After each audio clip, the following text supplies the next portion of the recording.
Matthews' murderer Donovan Moodley is appearing before the parole board today. Moodley abducted Matthews in 2004 before demanding a ransom from the family. He received 50,000 rand, but he had shot and killed her anyway. Moodley pleaded guilty, but the family say there's still no closure. They believe he has not made full disclosure of the crime and who he may have been working with. The Matthews family are attending the hearing and opposing the request for parole. Barry Bateman is there. Barry, I believe that the family went in at just before 9 this morning. Tell me what's entailed in a parole hearing such as this, where there are statements made by the victim's family.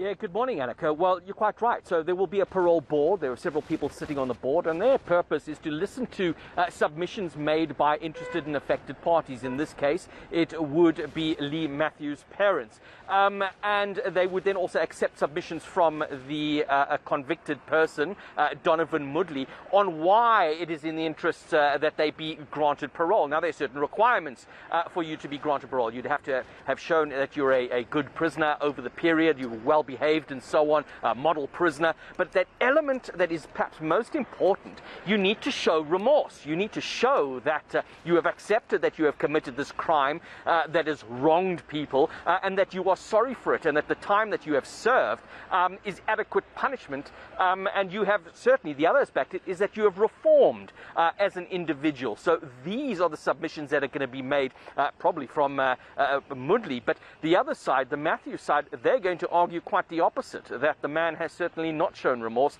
and he has not been, he's not come right over the years. With a minimum sentence such as murder, for instance, in this case, that has to be applied, how much, if you could just tell our viewers, of your sentence do you have to serve before you qualify for parole?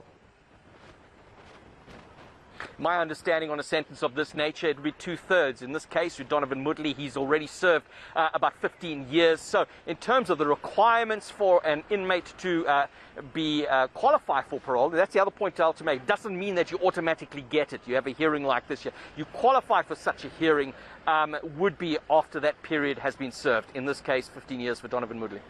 Barry, there was always this feeling amongst the family that there was no ways Donovan Moodley could have acted alone, that Leigh Matthews' body was carried into a freezer, it was moved several times, she was stripped naked and rolled in a blanket and shot in the head.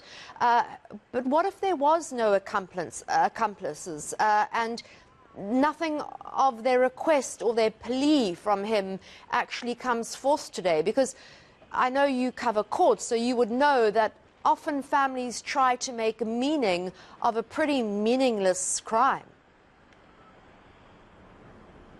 Yeah, you know what, but the difficulty here, Annika, is that even in that judgment all the way back nearly 2 decades ago, the judge found that on the evidence, or the forensic evidence that was gathered and presented, by all indications showed that Moodley did not work alone.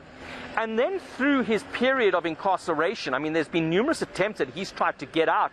Despite his confession, he later went on to say that he was in fact acting on the under the authority of dangerous people, and that he did this, for other people. So it's his own statements and the evidence of the court that counts against him in the claim that he worked alone. So you're quite right. Throughout this time, and now his most recent period, he's coming out and he wants to get parole. It doesn't appear he's going to be coming out with any additional information that will assist the family. Certainly heartbreaking for them, because they say that they haven't got that closure that they need following this murder almost 2 decades ago. So, it will have to depend on what the parole board, how it assesses the information given the history of the case and the previous claims made by Moodley. Barry, do you think you'll be able to speak to the family when they've finished making their representations? Absolutely. The Matthews are here, the parents are here, as well as various NGOs. So they will be speaking to us after they've made those submissions. All right, it's great to have you there, and I'm sure that eNCA will track the story throughout the day. That was eNCA's Barry Bateman.